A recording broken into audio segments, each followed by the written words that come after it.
Afternoon, everyone. Welcome back to the Kamen Riders Reviews. Happy New Year. This is our first cast of 2025, of hopefully so many more.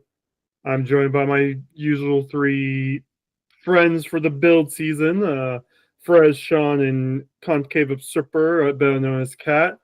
And we're watching some Geo build stuff. And starting with the first couple episodes of Geo, the Kamen Rider build homage, and ending with the crossover movie Heisei Generations Forever. How's everyone doing?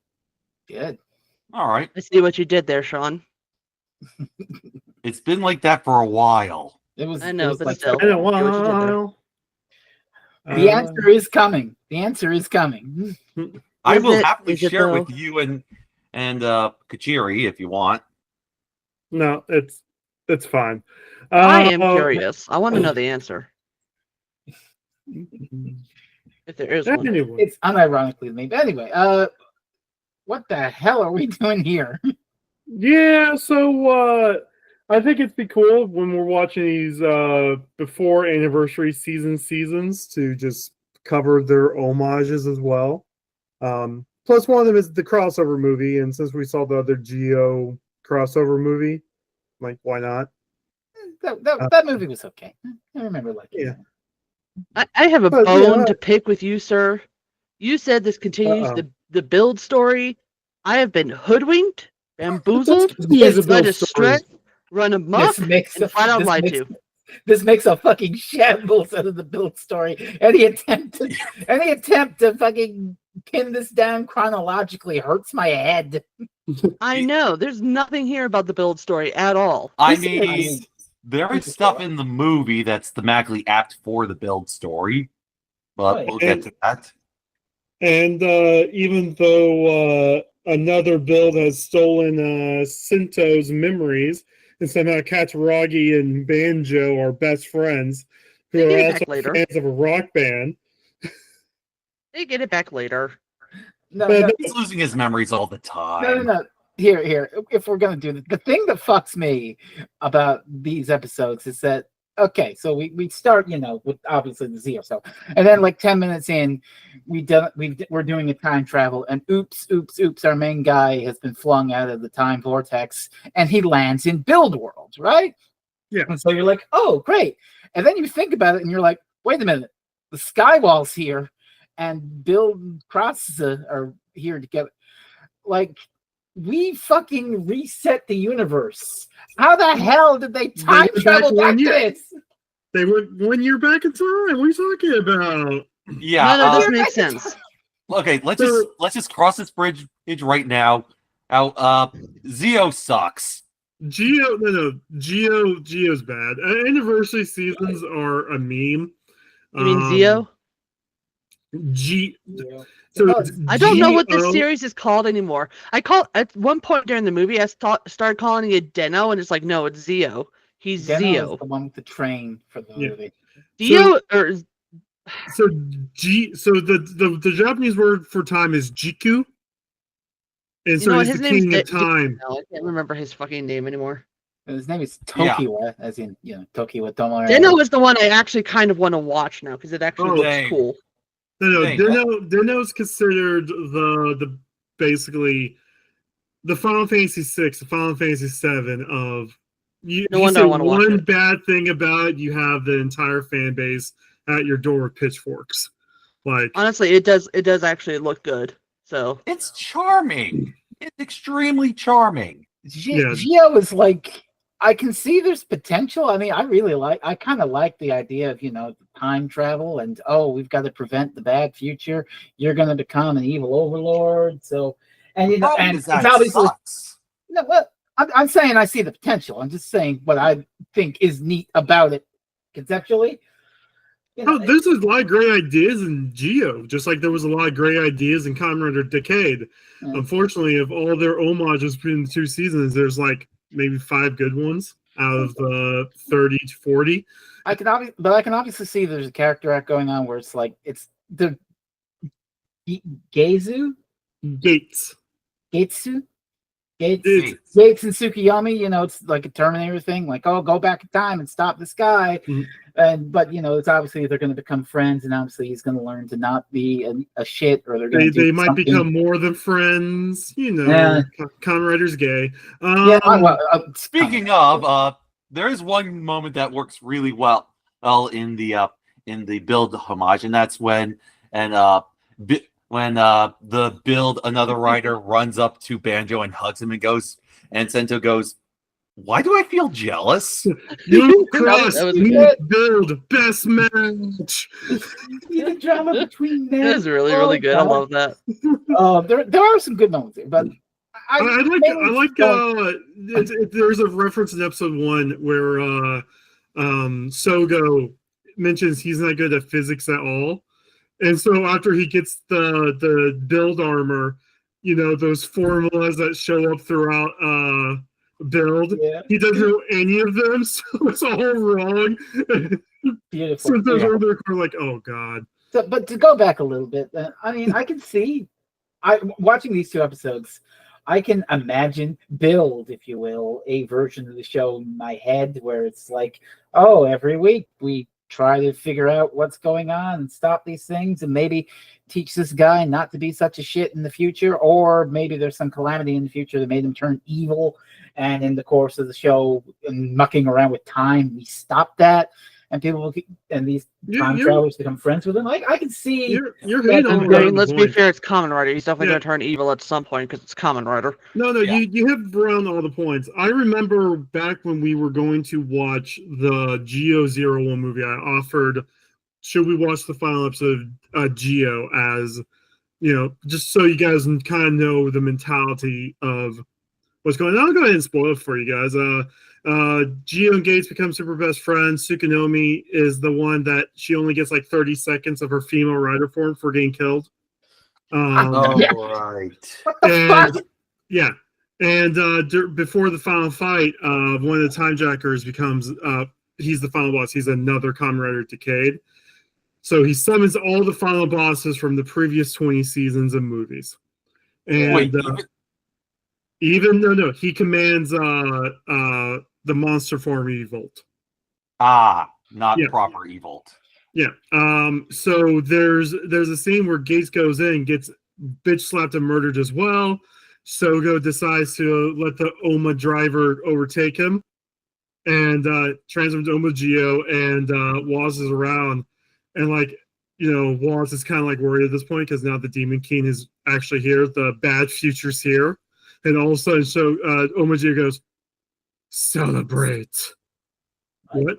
I was celebrate, and then Waz just says, Oh, that his gimmick, It's the rise of a new rider! Hooray! Yeah, and then Geo proceeds to one-shot every final boss in Kamen Rider history in like 3 seconds.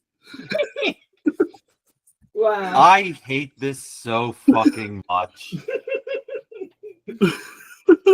Yeah. Wait. Kichiri, is this the part 5 of Kamen Rider? Yeah, no, kind of. So what ends up happening is 18-year-old Shogo meets with 68-year-old Sogo. Is like, you know what? I don't like your future, so I'm going to use my new power as Omagio to just make my own future. Erases everything that happened over the entire season, makes a new world where, and you see this at the start of the Zero movie. Sogo, Gates, and Tsukuyomi are all going to school together, kind of like what happens in the movie here. But it's just the ending to Build. yeah, no, they redid the ending to Build basically because they did the whole thing where we must have this final boss be so much more powerful than the Build final boss. Oh, how are we going to do that? They have to make a new world. What if we make a new time? Okay. I am going to walk into the ocean and never return. It's the same fucking thing. Oh. I mean, we don't really need to even go into too much more about the 2 episodes. I think we've hit all the main. Well. There's one more thing. I'll be nice. I enjoyed the 2 episodes, knowing that it ends in this kind of a weird rehash / I don't know. Calling it anticlimax would be not fitting because I haven't seen the show. I don't know. But. Yeah. Well, here's the thing. So we're going to go into Hipiki next. The Kamen Rider Hipiki of Homage and Kamen Rider Decade is considered one of the best two-parters of Decade. And the Geo two-parter doesn't do any of this crap that's in the first 16 episodes of Geo, where it's like, oh, there's another rider. Oh, this rider lost their powers and their memories. Oh, whatever, right? Wait. It's just the same plot over and over. I'm wondering. Until there's a point. Okay. And then, a lot of the homages in the second half of the series, they bring back the cast from the previous seasons, and actually, straight up, hey, this is an episode of Kamen Rider Hibiki, 16 years later, and now these extra riders are here to be with the Oni that have been around for the last so many years. They actually start doing this. So, the Kamen Rider Kabuto homage brings up a plot point that people thought should have been done during Kamen Rider Kabuto, but they decided bringing up 13 years later, and it's all the same characters return. It's almost they're continuing the plot. The writers don't lose their memories. There's even a thing during the Agito homage where Geo gets the power of Agito, looks over at Agito, hands the watch over to him. The watch disappears and creates the Agito belt. And the two of them do a team up, like a proper team up. At any time, so this mentions anytime Geo could have looked at Bill during this fight at the end of the two power, been like, oh, have your watch back, dude. And then Bill would have been at full power, not losing his power. God. Yeah. I do. There are some things I do like. For instance, when he gets the, I don't know what it's called, Zeo build armor. Mm-hmm. And he gets it. And Sento walks up to him and whispers in his ear. The guy's like, I've got the winning formula! No, you're doing it wrong. Yeah. No, that's another thing they try to do, and they even do it in the movie. He messes up the catchphrases. Okay. That's a running gag. He messes up every catchphrase. And I do love also that it's a bootstrap paradox where it's like he gets the watch from their present selves who've been, I don't know, time has been fucked with, so it's Katsuragi and Banjo as bands of a band or some shit. And they're like, oh, hey, take this watch. And then they go back to the past and they fight. And then he's like, hey, take this watch. You're going to need to give it to me in the future. Now, that really confused me. What I think we needed was a 3-minute montage at the opening of the episode where Sogo explains the bootstrap paradox to us. Prez, I will kill you. So here's the funny thing. I think I have mentioned this because whenever I started watching these episodes, the following day was when Joy to the World came out. And so I'm like, oh, that'd be funny if we somehow doubled up these podcasts this weekend. We have 2 separate shows doing a Bootstrap Paradox and a T-Rex. What's up, Sean? Yeah, so I think the problem I'm having with the show, though, it's not really going full on with its premise of time travelers working in the background to change the future, or with several different time travelers with their own agendas for what the future could be, which honestly is the premise of Faction Paradox. I want Kamen Rider Faction Paradox. Unfortunately, again, they don't get too far into. So, the first 16 episodes for the homages. Do I need to take out my earbud again to make sure I don't get spoiled here? Because that's what I did last time you went on a tangent. No. This is more. So you guys saw that in the 2-part that they were teasing the X8 homage. Right. So the X8 homage, same thing happens. They run into the X8. Oh, this one's dark. Someone actually dies, and then the time jacker, revives them as another X8. And during the final fight, the time jacker goes, hey, if you stop my king, he will go back to a time where he died. So do you want to do that? Wait, doesn't in the end of the first 2-part, the build one, the guy was going to never be a basketball player. Okay, yeah, but he still wasn't run over. He was. He lived apparently. No. It still changed. The fate still changed. He just wasn't turned into a monster, is what Sean's saying. Yeah. So his tragic fate was still averted, even though he got beaten as another build and time was restored to normal. Yeah. So How did you guys like something that design contracts. to another build? Well, sorry, No. Kat, I didn't hear. Something contracts. QB would like to know your location. contract? Contract? Literally. That's literally the plot to Conrad to revise. Hey, you want to summon your inner demon? Here's a contract. You know, but it'd be an interesting. Yeah, I could see the potential in Gia. You know, this guy time traveling from Kamen Rider to Kamen Rider, striving to put right when once went wrong, and hoping each time that his next leap will be the leap home. Wait, shit. And Mike in the chat goes wild. There's some neat stuff. As I said, the show really doesn't get good until Kamen Rider Decade shows up.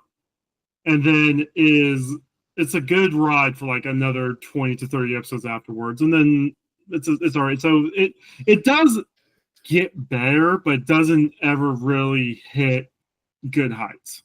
What you're telling me is that the show doesn't get good until a certain point, much like some of the other Kamen Riders that we've watched. Well, you can argue Build was kind of good from the start. 01 was good for. They were. I mean, I saw potential. Just on a production level, it's just me, or does it feel like a bit of a downgrade in terms of everything? Like the CGI on this, well, Kamen area has some wonky CGI, but this feels worse than the Build CGI. We don't like giant robots. Like, yeah, this isn't freaking Power Rangers. No. Funny? Talk to these guys about Breaking Mammoth. Oh God! It's funny because in the movie when they have a giant robot fight, I'm thinking this looks no better than the CG in the '90s Power Ranger movies that came on in America. Yeah, I think that's because the Power Rangers actually used physical models. This one uses really bad CGI. I'm talking about it's a movie. I'm talking about the Power Rangers movie from '90. Oh yeah, which went all CG for the Megazords, and it looked it. Yeah, so, it looks about that good in the movie. Yeah, and then there's also some of the direction, which the fight scene where they have the spinning camera, I noticed was really wonky and off and not good. I did like during the in the episodes they did the whole thing where they just had multiple people in another build outfit, so when one got blown up, another one just like walked from around a tree. I like the weird timey-wimey thing where he like rewound his destruction. No, that's part of Gates's kick. So when Gate goes for the kick, you actually see the monster in its impact, and then the monster goes into the impact. Okay, not a rewind, a flash forward then. Yeah. Yeah. This is where you die, kind of thing. Don't worry. It took me a second to figure that out, and I was like, "Oh, that's what the future is." And then he rewinds back to where he actually gets kicked, and then he goes into the. I do like some of the minor details, like how Geo's an analog watch and Gates is a digital watch. You know? Watches because time. That shot in the time shop was just fuck off. What about it? So this is time shit. Fuck off. Yeah. For fuck's sakes, their family name is Tokiwa. They're on the nose about this shit. Yeah. I will say one thing about the show. It's like, I will say that I might watch a little bit more of this just to see where it goes. But when you try to do time shit, you have to be really, really careful because you don't want to confuse your audience, especially when your audience is going to be reasonably young children. Because if you have young children, they're not going to really understand the ins and outs of bootstrap paradoxes and paradoxes in general and fixed points like we have in the movie and stuff like that. You have to really explain it. You want to go into detail how much time shit they do? Oh no, I've gone cross-eyed. Yeah. They stay in 2018, 2019 for like 95% of the show. They only do time travel whenever they're going to previous Rod to Worlds. And by previous Rider worlds, they just go to the same streets where events happened from the previous Rider shows, but say it's previous year. Oy. Yeah. That just Yeah. feels like it's. There's some fun stuff they do, like the Kamen Rider Gaim homage. All of a sudden, there's two Sogos, and they don't explain why. And it's like he has this massive, like Stephen Moffat, like multi-doctor plan to stop Kamen Rider Gaim. When it's like explained like 5 minutes after, like after the fight, that he didn't need to do any of this. But what ends up happening is at the end of the Gaim homage, there's two Gaim versus Geo fights in 2 different time periods, and they do like a split screen for most of it, where they choreographed it to where every now and then the 2 sides make a perfect match. Yeah. So Perez, it's what's like up? that episode of Coupling. I was just about to say that it's interesting that you invoke Moffat, considering the movie. Oh. I don't know. Feel free to correct me, but that movie felt like if you gave Stephen Moffat the keys to Tokusatsu. I'll let the other guys chime in with their thoughts on that. Kat, you were first. Well, before we get into movie, I wasn't done making my point. Sorry. Well, what I was going to say is, as a human being who is also an adult, when we actually were doing those 2 episodes, I personally got really confused. It's like, I believe that you said this before, Frez, with the whole, like, we saw the sky wall, and it was like 2017, and then it was 2018, and then they went back to 2017. And I got really confused as to where this timeline is. Are they in a different world? Are they time traveling only? Are they going through space? And it's like, when you have that going on, you've really got to explain what's going on to kids, or else they won't understand. And as we go into the movie, they really start to get confusing. And half the movie, I was super confused as to what the hell was going on. And it's like, are all of these Kamen Riders in the exact same time continuum? Are they in the exact same space? Is this all in one Earth? Because they're also or not really time traveling, but they're space traveling to an alternate reality, technically. What the fuck is going on? It's very confusing. What's up, Sean? Yeah, on the note of this being the movie being Stephen Moffat, no. Yeah? No. I agree with Frez. This is very Moffat. The problem with that is that when Stephen Moffat is doing the idea of the Doctor is as much a Doctor as any other Doctor, it's very much not with this specific flavor. And also, if it was a Stephen Moffat thing, the time breaker of the movie would be a femdom. You know, he's got a good point. Well, but the thing is, if there's ever a story where the Doctor realizes, he's fictional, they would have the same conversation. Like, let's say there's ever like a 12-15 story, this is the conversation like they will have, like, how do we know if we're real or not? What is reality? Except Stephen Moffat would do it better. And also, how do I put this? Paul Cornell already did this. Oh, in what? The IDW comic, The Girl Who Loved Doctor Who. Oh yeah, that's right. I remembered that. Yeah. That is based. Yeah. So for the 2 of you, this is an 11th Doctor comic where basically the 11th Doctor ends up in the real world, where Doctor Who is a show and Matt Smith, the actor, is current Doctor Who. Mm-hmm.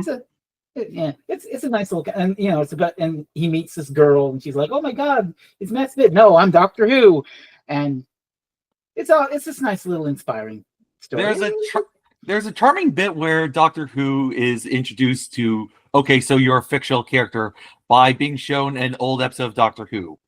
That old episode, I believe, was the Twin Dilemma. Yeah. Oh no, that poor man. And there's a line, and I remember this line from it, and it's like, did it really look that silly and cheap? No, did it really look like that? Yeah, it really looked like that. And it was really scary. So, is there anything else I want to say about the 2 episodes before we move to the movie primarily?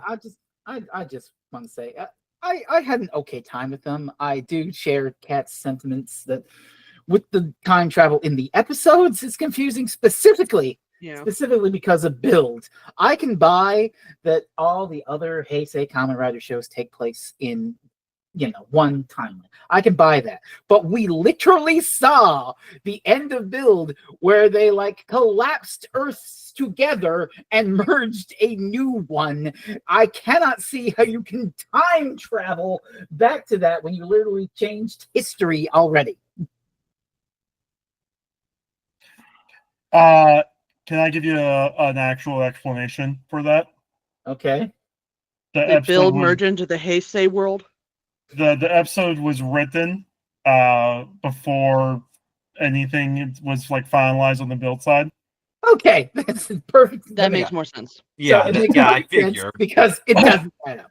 And I will say before we get into the movie that I follow most of the time travel stuff in the movie and found it a little clever. I can see Kat's side of it being confusing and it being confusing for children, but I felt that there was a lot of interesting setup that is like, aha, that's what that was.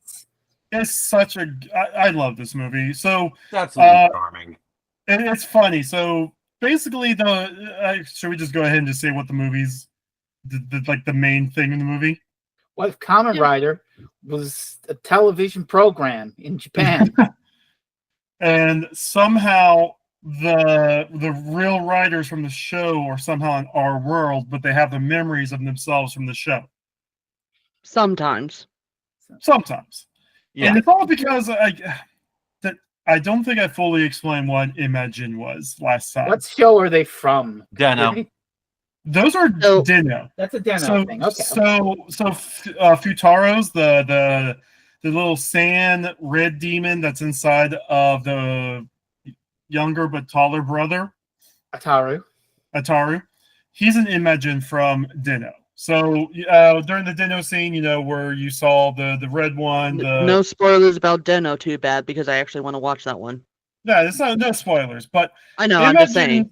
Imagines are monsters from the future, and they bond with people. And when they're bonded, they're kind of like sands in the hourglass. That's why it's always sandy around them. And they also have this weird split thing where their feet are above their head, like an hourglass thing. And what they do is they tell whoever they bond with, they'll grant them one wish. And if they grant the wish, then they can use the body to go back in their time. So when there's that whole moment where the dude literally splits open Ataru, yeah. and jumps into him, that's basically what Imagine does. Now, in Dino, Imagines are trying to destroy time. And they do that by going through other people's times. So usually what happens is, like during the two-parters in Dino, you meet some character, maybe they have a family member who died and they lost a locket or memory of them. And their wish is to have that back. And so the Imogen is like beating people up, trying to get that locket, and then find something that, oh yeah, that's similar. Oh, that's good enough. Back into your time, let's start killing everyone. It's funny because this Imogen doesn't really seem evil. No, he's a good guy. Yeah. Yeah, Imogens are just like People. Humanoids. Yeah, I was going to ask about that because from my basic understanding from the movie, it seemed like Imogens was supposed to be bad guys, but then this one was actually good, and I was very confused about that. They're just another race of people. Okay. Gotcha. Well, And then of course, the Dino has the Taros, Momotaro, Urotaros, Kintaros, and Ryutaros that are his powers, which we got to saw all four of the main forms. I was like sitting there, I didn't know anything about Deno. Sitting there like, does this Kamen Rider? What is going on? Why are there so many personality shifts? Kamen Rider split personality.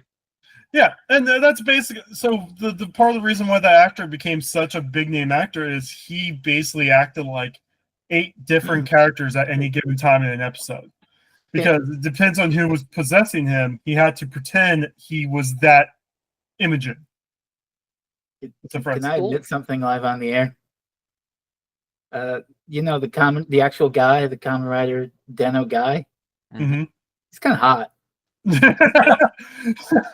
Oh my god, thank you. He is. He's As soon as he came out of his rider costume, I was like, oh my god, he is so hot, especially with the blue streaks in his hair.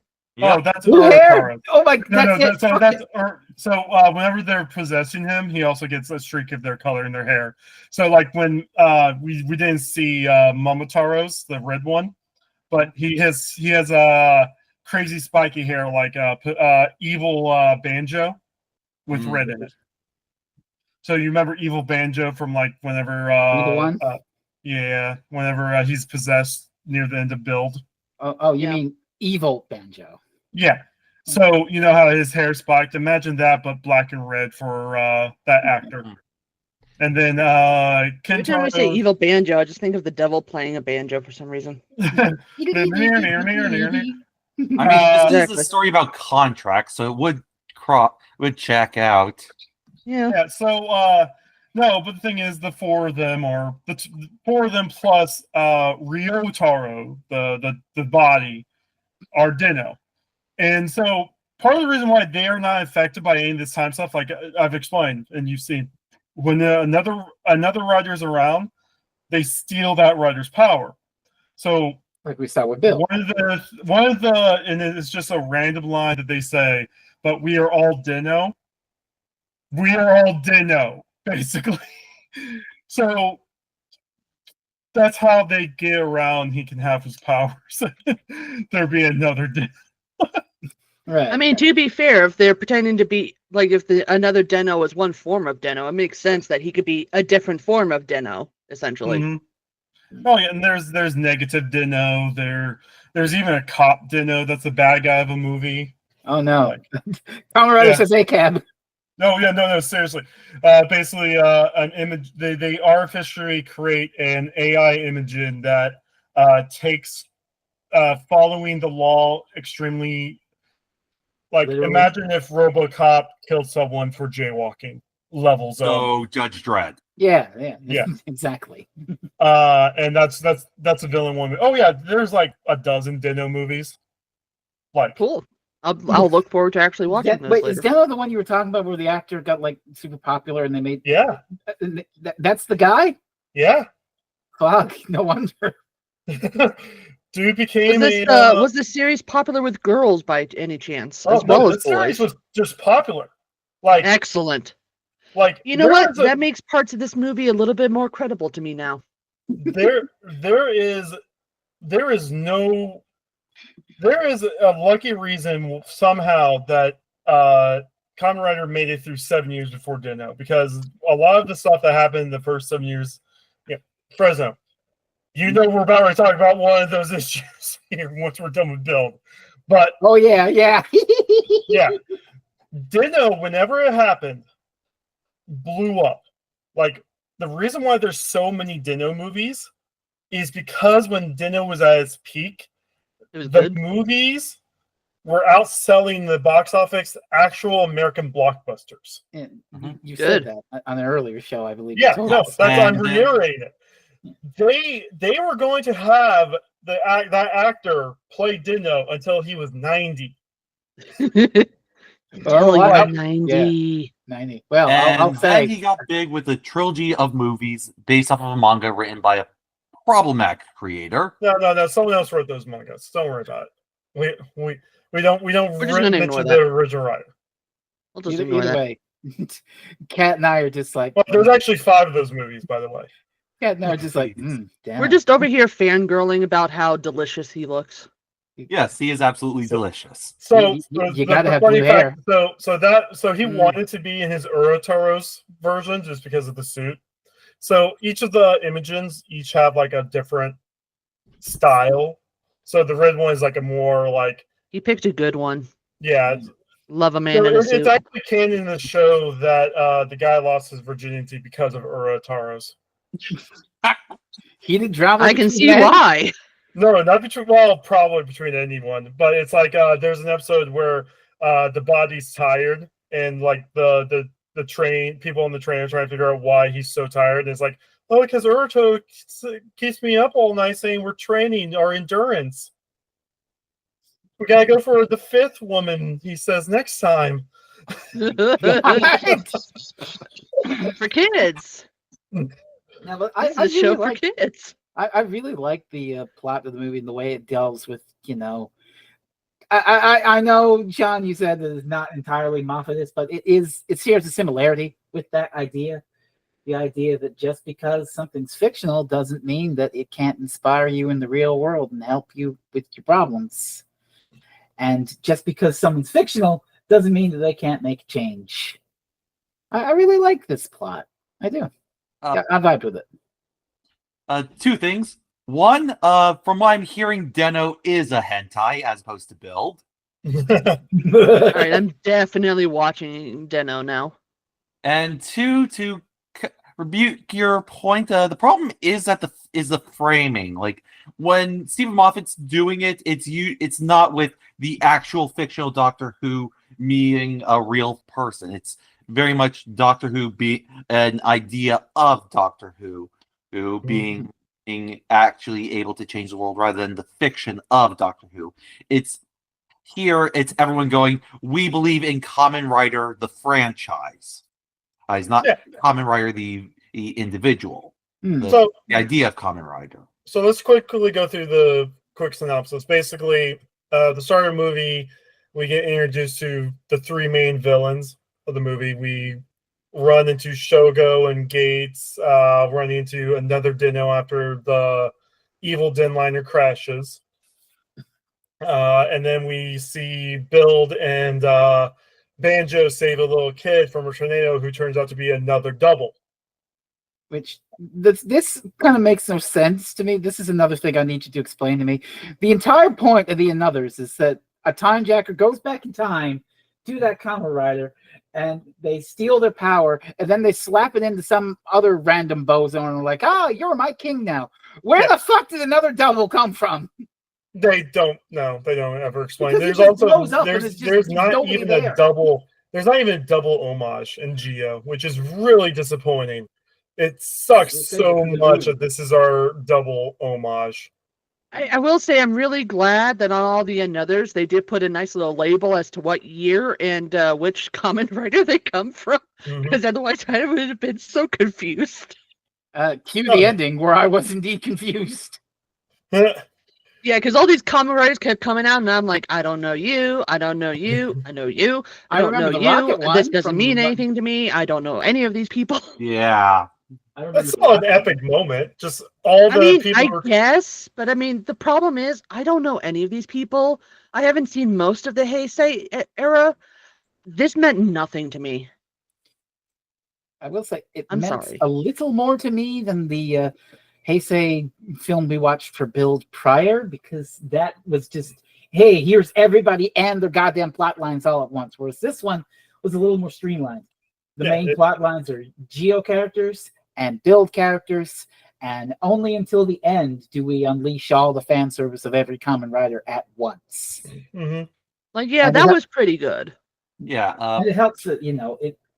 I know the critique Sean had, but it does help that it is it's trying to be about how Kamen Rider inspires. So having everyone show up in this big awesome moment and the people call for help, and it's like, oh, my hero's here. It's not the worst in the world to me. Yeah. And you don't need to know all this stuff. Like, a lot of their team up attacks were because they're similar riders. That's it. I believe Kat had her hand up first. But like, y'all are probably going to hate me for this, but I didn't like this movie as much as I liked just the Build movie. I actually ranked the Build movie higher than this one. Opinions, that's fine. Yeah, it's like I have a lot of nitpicks about this movie, which we'll get into eventually. It's like I'll let us get to them as we go along, of course. But I'll go ahead and let Sean say what he was going to say first. Yeah, I think the main thing about this movie that the kernel of an idea that I want to expand upon more is that this does fit in with the thematic ideas of Build. More specifically, Build as a character frequently goes with the question, am I an actual hero, or am I just a fiction created by the devil or the military industrial complex or whatever? Here we have Build being confronted with being a fictional character.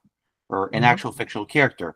But the film doesn't really delve into the implications of that as much as you'd want it to. It basically spends a scene going, yeah, I'm a fictional character. Okay.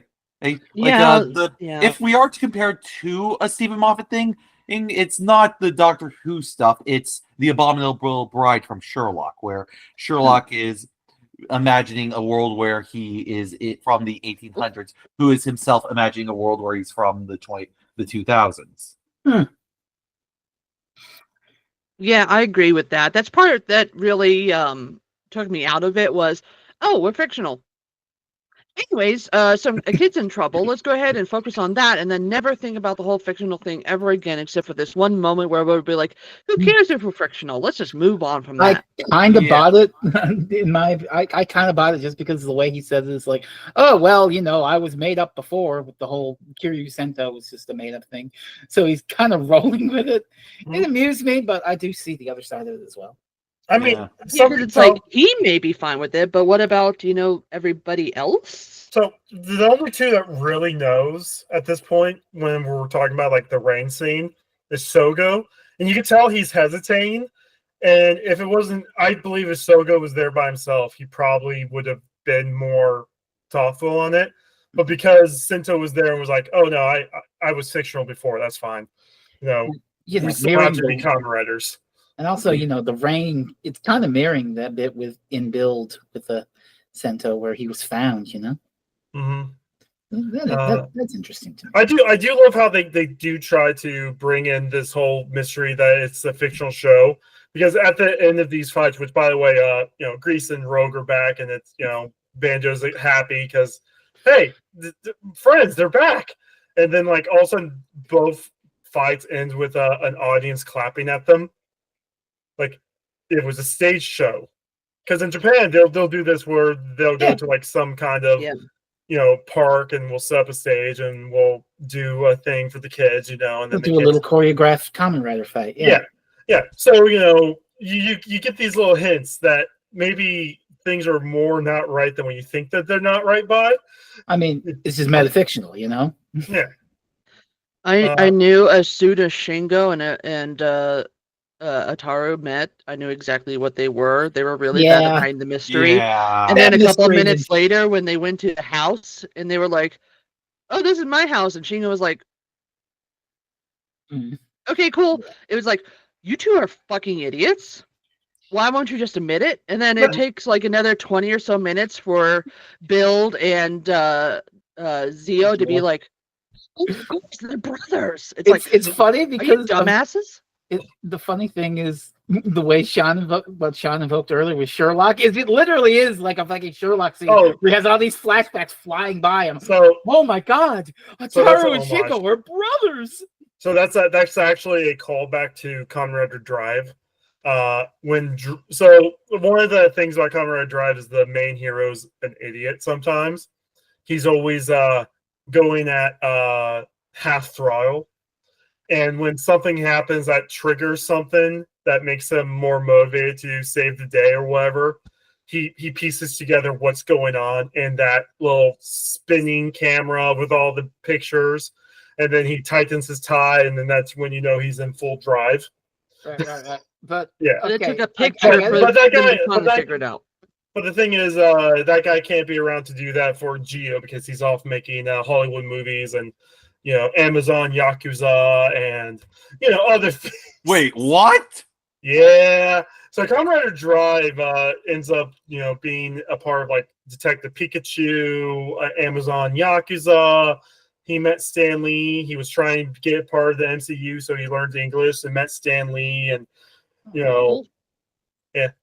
But the whole little spinning thing is a Kamen Rider Drive reference with all the pictures. Is weird that they give it to another character entirely, and one who presumably is not as much of a himbo dumbass. I mean, Shogo's an idiot. Is he? I don't know. I thought he had a little more. I mean, I thought he had a little bit. He has moments when he has like that, like the stars align and like I don't know how to I explain. mean, he was but able to look at 2 watches and figure out, oh, I need to go back in time to be able to Yeah. defeat this another build. He Yeah. couldn't figure out, oh, they're brothers? How do you guys like Time Jack or Tid? Jack or Ted, this is where I get to nitpick, because for all of the Wish movie, we knew more. for me anyway, is trying to do this nice thematic thing about, Kamen Riders being inspired and all that. Tom Jack or Ted, I don't fucking get him. Like, I literally had to ask Cherry in the end, so what was that guy's motivation? It's just, I'm going to erase all the Kamen Riders, and it's like, why? He wants to take over the world. He doesn't have any like motivation or real personality. It's just he's a mustache. I'm a bad guy, and I'm going to kill you because I'm the bad guy of this movie. I actually have a lot more to say about, and I kind of want to pull a Cat and Chris Fix 01 thing by offering a suggestion later. But before that, Kat, you got your hand up. So I'm going to kind of help you out here. So this is my biggest nitpick of the movie. So obviously we have this whole thing where this Imagine comes to not Shingo, but Atara, and is like, hey, I'll grant you a wish. And Atara's like, I want Kamen Riders to be real because when I was just born, my 7-year-old brother disappeared, and that was Shingo, and blah, blah, blah, blah, blah. And then it turns out that Tid wants to kidnap Shingo because he's a fixed point in time. And if he takes him away, then all Kamen Riders would cease to exist because Shingo is the only one who doesn't know anything about the entire Heisei era of Kamen Riders. Okay, taking aside the fact that his brother is the one who gets picked by the Imogen, there are countries that haven't heard of Kamen Rider. If you went outside of Japan, I was around in the year 2000. I hadn't heard of Kamen Rider. I didn't even know at that point that Japan had been the basis for Power Rangers at that point. I didn't know about any of that. You could have kidnapped me as the fixed point, and I could have been taken as the person who didn't know shit about Kamen Rider Heisei era. So you could have taken Fez. I can explain more about fixed some random bimbo from the next country over. I can explain more about fixed points, but that's a Dino thing. I don't want to spoil. We don't need to go to that. But really, what I would want to have seen from this movie, and I'm hardly a script doctor or anything, but if you're gonna I want a little bit of mirroring. If you're gonna have this theme about this guy who, when his brother was lost, he poured himself into Kamen Rider as a way to cope because his parents were distraught and a little neglectful, honestly. And he views Kamen Rider as his safe space, his sort of escape from reality, and he wishes it was real and stuff. Yeah, you should tie that into Tid somehow. Have Tid be like someone who also is from the real world and had a bad childhood, and Kamen Rider was his only way to cope. But some horrible shit happened, and he's got some sort of trauma around Kamen Rider, and I was like, fuck Kamen Rider! I hate Kamen Rider! I wish Kamen Rider never fucking existed! I'm gonna wipe it out! No? Maybe like 2 Imagines, and one went to him as well, and he's like, I'm gonna be anti-Kamen Rider and get rid of them, while Ataru's like, I'm gonna be pro-Kamen Rider. Yeah.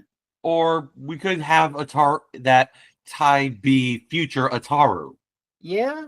Well, they already blow that by having future Ataru be another Deno. Yeah. Well, that scene confused me. Why did he take off his mask? You tell him that's who he is. Do it. Yeah, it was a taunt, I think. Ha ha ha! Yeah, but you're gonna become me eventually. Ha ha ha ha ha. Paradox. Ha ha ha ha. Yeah. So I'm surprised no one brought up how Ted needs to be on like 50 different lists. Oh God. Yeah. That scene with Sinto, like, made Banjo jealous.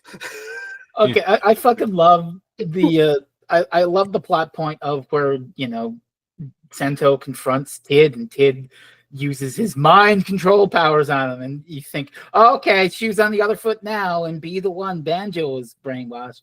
Now it's Sento's turn, and they start fighting, and he's like, I must defeat you. I'm brainwashed. And then he turns out and is like, psych, I wasn't brainwashed at all. Then why'd you fight us? Well, I had to fool you too. And also, I do like the detail of him going tank against the good Kamen Riders to highlight, like, yeah, I am being brainwashed. Here have I embraced the militarism of Kamen Rider. Me. I do like how after that scene we get the bus scene with Otaru and Grease, where Otaru is trying to figure out if it's Grease or the actor from or the writer from Kiva. I don't understand that, but okay. Well, if you remember, the actor for Grease was like two different Kamen Rider. Well, technically three different Kamen Riders from Kamen Rider Kiva. Oh. So I just wanted to bring up two things. Well, first, since you were talking about Grease, gets done dirty in this movie. Fucking another Deno and another W show up, and they did 2 seconds. And then he's out for the rest of the film until the climax. I mean, if you want to get done dirty, poor Rogue, he shows up for 5 seconds, leaves, and then he comes back at the end. He's like, "Hi, I'm here again." Oh God, what the hell also, yeah, I think Grease might have fared a lot better if he had his power up. Yeah. Too soon. But also, another little weird nitpick. Maybe this is something, but the entire point of this movie is I'm going to go back to the start of the Heisei era, and if I take this Kamen Rider, none of the others will happen. And it's Kuga from 2000. Didn't the Heisei era begin in like 1989? Yes. So this is kind of weird. They're counting. God, I'm as old as the Heisei era. I'm older than the Heisei era. Yeah. So Toei considers the Heisei era anything Kuga after. Yes, we have Kamen Rider Black RX, we have Kamen Rider J, Kamen Rider Zeo. There's actually Zeo, not Geo. And there's one. Fuck up. There's a Zeo in the 90s or whatever, and then there's a Geo in 2018. Again, wait, they call this one Geo, despite the fact it's spelled Zeo. Yes. Aren't there two Bullshit. Shin Kamen Riders? There's no, kind of, not really. I'm calling it There's Zeo. I Kamen- don't give two shits. It's Zeo to me. Okay.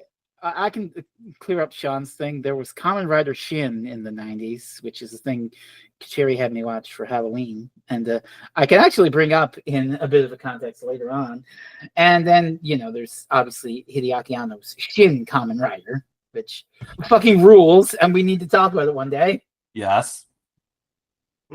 Whenever so the Shin Kamen Rider is part of the True series, like True Godzilla, True Ultraman, True. And then Kamen Rider Shin is a very graphic body horror movie from like 91. Yeah. Anyway. The funny thing is that I'll bring it up now. Fuck it. Is that the Anothers kind of feel like the midpoint between a regular Kamen Rider and the fucked up shit in Kamen Rider Shin? Yeah. Like, especially another Kuga. Yeah, I like the design. I like the design of the suit. Another Riders. I did not like the CGI monster. Oh yeah, no, you got you missed out on another Ichigo. These two saw another Ichigo. Could you show it to me? 1 second. Who's another Ichigo? It's the Geo whatever movie. Oh, Geo 01 movie. the 01 guy, the one that got wings. No, Because fuck you, Arizona. that's another 01. I'm talking about. Is this the one? Yeah. Also, I have a gripe because one of these Kamen Riders got a fucking car. Yeah, Oh, that's Oh right. yeah, that fucker. And I then, remember him. yeah, so that's another Ichigo, and then another Ichigo gets a Mantis form? power up form. And that's the final boss of the Go01 movie. Yeah. Okay. Yeah, don't ask. It was weird. Oh, it's also another time jacker that's that form, but Yeah, just don't ask. Just don't ask. but you were playing, watching the 01 stuff and watching the podcast or something because you want to get on the dog joke. Dog. So, I gotta do a lot of things. Steins Gate, Rampart Orion, and that Lupin Ranger thing you recommended, and then I'll do Zio. Wait, you're doing that second thing that I can't pronounce. I know what it is though. Yeah. Huh. Interesting. I've never actually seen that. Yeah, it's on YouTube. Oh, it's not. Yeah, it's just on YouTube. Oh, well, I'm intrigued. I'd also So, like to so- do Japanese Spider-Man at some point, but the last time I checked, it disappeared. So anyway, I mean, I'm sure you can track it down. But back to the motion picture, I guess. yeah. So we find out Taru made the wish and got the riders to the world to quote unquote escape from reality, which is funny feels very because technically he's in reality. yeah, that feels very much like this should be a lot more of a critique than it actually is sentence. Yeah. You know what would have been a better idea? Go to the Kamen Rider universe, you idiot. Well, I mean, if we criticize, everybody who gets taken over by an Imagine for not making they're not going, oh well, I'm an Imagine, I can grant you. I wish for a million wishes. When you watch Dino, most of the wishes fulfilled by the Imagine. Like Futaro is. So most of the Imagine, so it's like I want my mother's keychain, and so the Imagine just steals like 500 keychains, and like, okay, your mother's keychains in there. Wish fulfilled. Let me go to your past and kill people now. Yeah, but you see, here's my point. This starts to go badly for the Imagine because he's like slowly started to like wither away or something from all the sand leaking out of the dude. He's like, isn't this enough for you yet? I'm really straining here. Well, he's not withering away. That's just how you.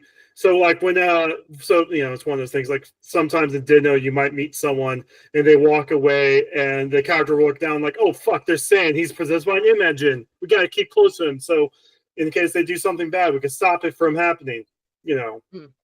Kind of thing. Well, I see where that's coming from, because even the Imagine is saying, Jesus, dude, I'm running out of fucking energy, and I don't have enough energy to maintain it. And that's why some of the people like Tsukiyomi and Gizu and they start to forget, they just start acting like ordinary people.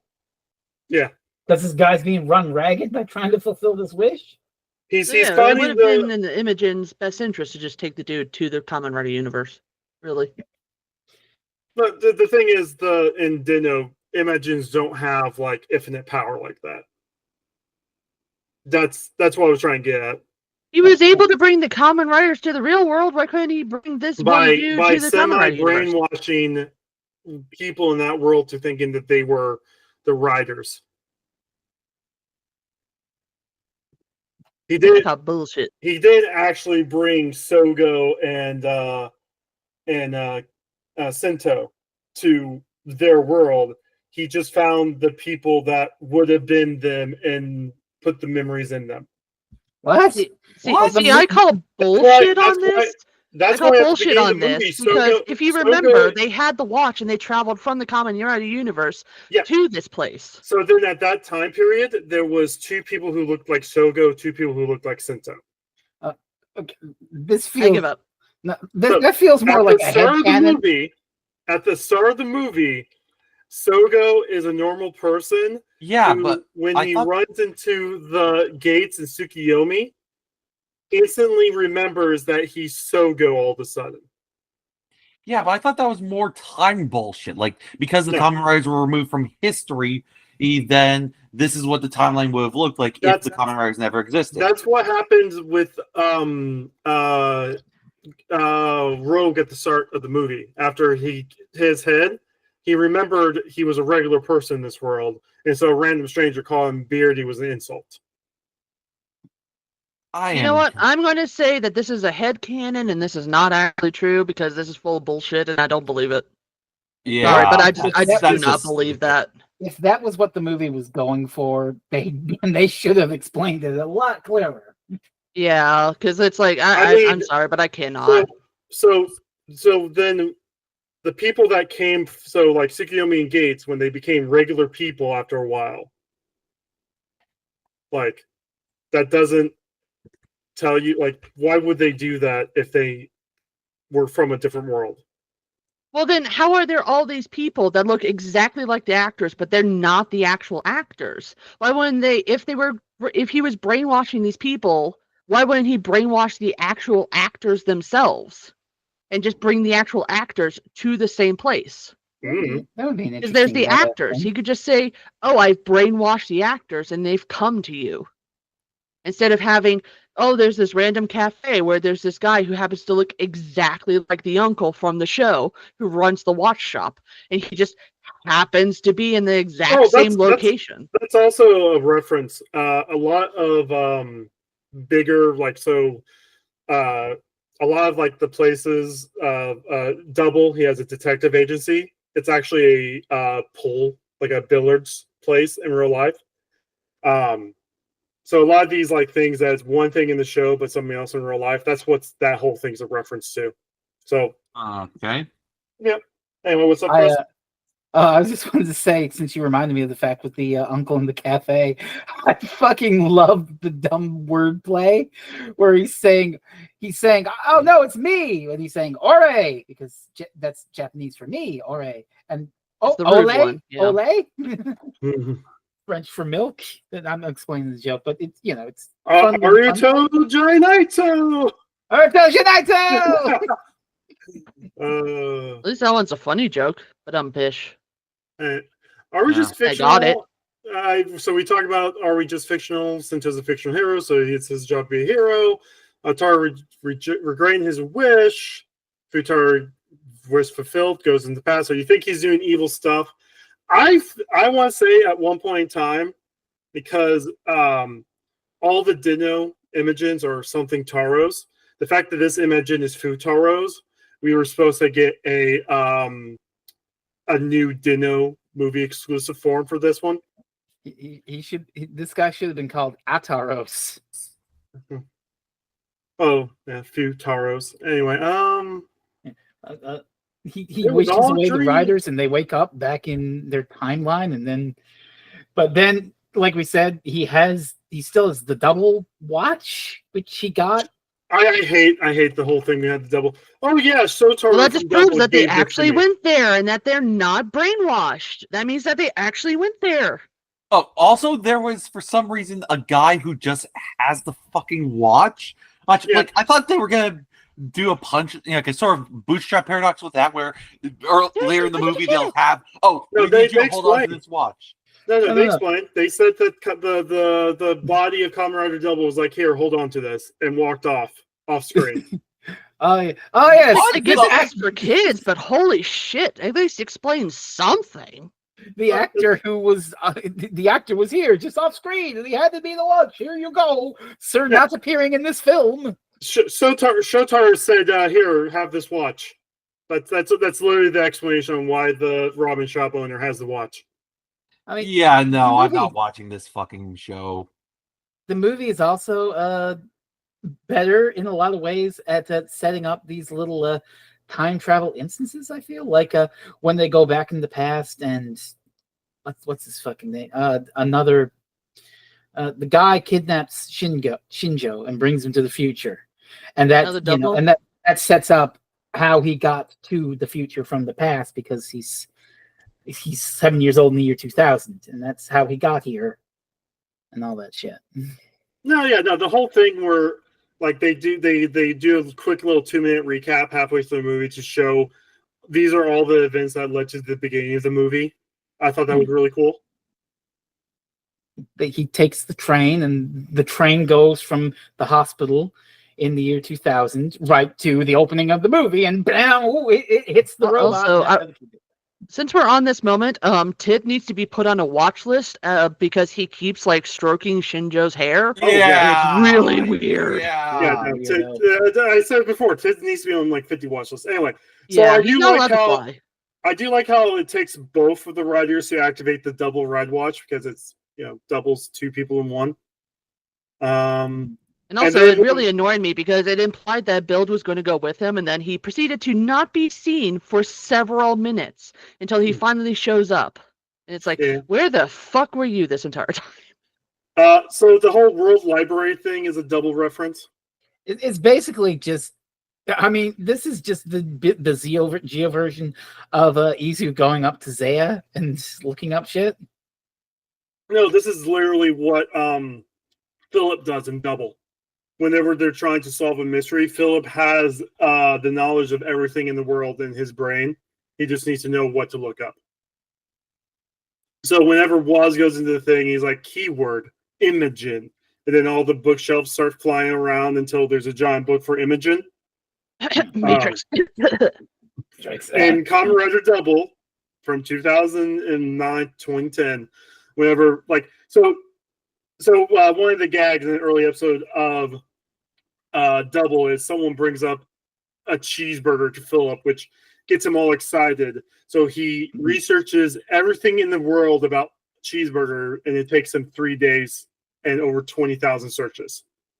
And At one the point he's reason like, why they... Sir, what is a cheeseburger in paradise? Yeah, no, that's basically it. And so so that's basically, so while Shotaro is the man on the ground doing the actual investigation, he'll call to Philip, who's in their hidey hole base, and like, hey, Philip, can you tell me everything on this one thing real fast? And then Philip will go into the Earth's library, which is that world, and be like, keyword, dinosaur. Oh gosh. I have 22,000 entries. Try T-Rex. I have 20 entries. Try the, they're kind of down. Try T-Rex that sounds like an elephant. Yes, yeah, something like that. Yeah. But It's Google on basically hard how mode. the World Library works. And then, Yeah, it would of have course, been really nice to have actually seen this happen in a homage rather than having the actor just not even show up. Philip's actor became big as well. So that's probably part of the reason why we didn't get the double thing. I don't think Shotaro's actor is that big. I do know he likes coming over to America during conventions. He knows that there's a big Kamen Rider fan group over here. So he'll come over here and he taught himself English to interact at conventions. But yeah. We get the time ticket from Dino. We get that weird moment where Altaro is seeing himself before he's born. Oh yeah, they're walking to the hospital and it's like, oh hey, there's my mom pregnant with me. Isn't that That's weird? not weird or anything. We find out Futoros is actually trying to stop the kidnapping from happening, so he's a good Imogen. We get the whole another Dino thing. Geo makes a mention that he's not the only one who came over this time. We get the Kuga ruins. So the whole thing about Kuga, he's an ancient warrior from like before BC stuff, tribal stuff, death games, things of that nature. Anyway, so the point is that the kid just goes back and it's like, yoink! Another Deno power, another Kuga power, yay! Yet another list he's put on. And another Kuga, which, yeah. It's a big CG monster. Mm-hmm. So we find out that actually the reason why the writers are fictional now is because of no Kuga. If there's no Kuga, then the rest of the writers can't be created. Whoa! Again, Heisei era. Again, not just again. Fucking, there were Kamen writers before Kuga. But Kuga's the important one, Frez. Therefore, the other ones don't count. Oh, I find this funny. There's this whole scene where the Bill duo's in the room with Ted, and then like 5 minutes later, then it's the Geo duo. Like, rinse and repeat. Like, oh, we couldn't get all 4 actors here that day, so we're just going to do these 2 scenes separate. They only had so many suit actors that day, and they had to keep reusing them for the different suits. So, by the way, Tid is a fucker for all the reasons we mentioned, but another reason, he breaks the cardinal fucking rule of these shows. He interrupts the goddamn transformations to sneak attack. You don't do that shit. Oh, you absolutely do that shit. If you are a good, competent villain, you do that. We're talking about Tid here. He's I a do good, like how- competent villain. He has time powers, and he actually fucking uses them.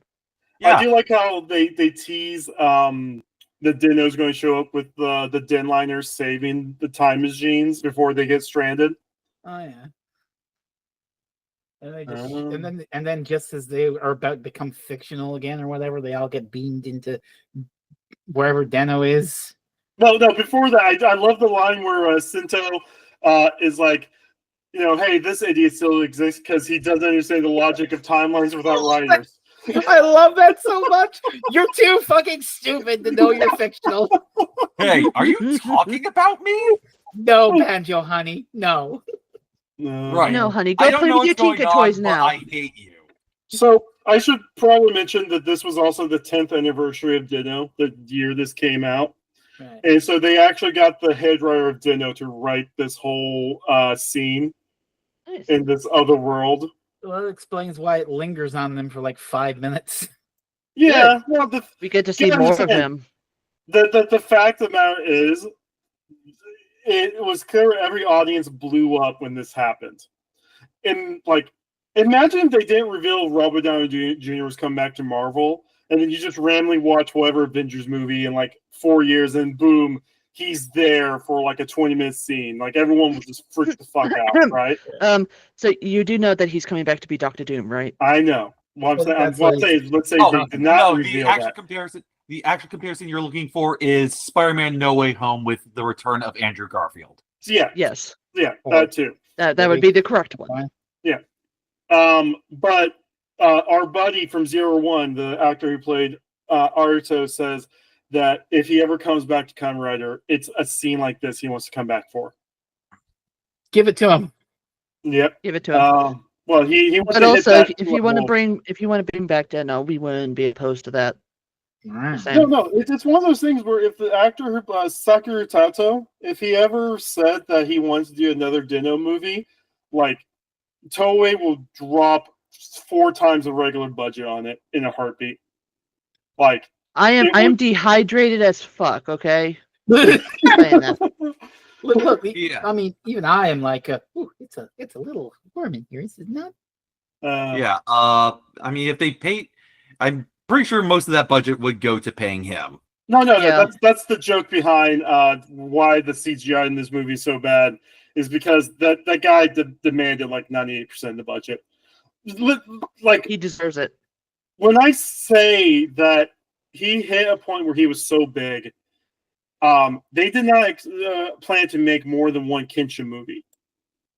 It's because of him they made 4 more. Yeah. Him yeah. and That's his how- suit actor, honestly. The suit actor also did a great job. Oh yeah, well it's Yeah. the same Sue actor that we've seen in other. It's the Sue actor from Dino is the same one who's behind Horobi, Oh wow. Nice. Hell yeah. Very nice. and I believe will be the same one behind Build as well. I believe he was the main Mr. Kamen Rider until 01. Yeah, I made this joke because Chris was in the room while I was watching this. I made the joke to Chris that they couldn't film this scene with all the Kamen Riders until the end because they had to find a bunch of suit actors to be able to be in them because they used the same one for all of the suits. But yeah, no, I love the Taros. They're all just idiots. Yeah, absolutely delightful. Although it does lead me to make the obvious joke.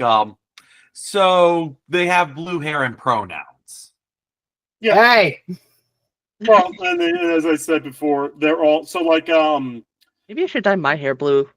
So the yellow one turns him into like a sumo wrestler in like a full kimono outside of suit. The purple one, he wears like a denim jacket and he's like a hip hopper with long purple hair. I'm for Like, it. can I just If you go want to and say what find you're us gonna more say. pictures of Deno, I'm all for that. Yes, show us the images. Kuchiri, I Like I said, I'm dehydrated. Kuchiri, I think that after Hibiki and maybe some other stuff, I think that Kat and I are going to be back on for a Deno podcast. I'd be back for that. Welcome back to Thirsting Over This Actor and also Kamen Rider Deno. I will say if we do Dino, we gotta watch a bad season after. Because Dino, like we have to watch something eventually. If you happen to have a way for me to watch Deno, I'm just gonna say, you might need to send that to me at some point.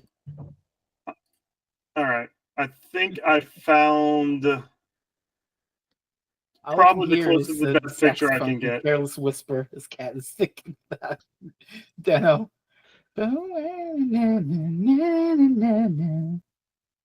I'm 35 and I'm very lonely. Okay, this is all I've got. Hey, but I don't no shaming. I mean, he's hot. Oh my! No. Okay, so yeah, I'm gonna need a link to this series. Just saying. No, not for any particular reason. Just saying. Sieg is his sparkling form. His shining hopper form. That is literally only used a couple times because Sieg cannot be used that often. There's a reason why we don't see him. There's a reason why we don't see Sieg in the movies. I have questions about Kintaros.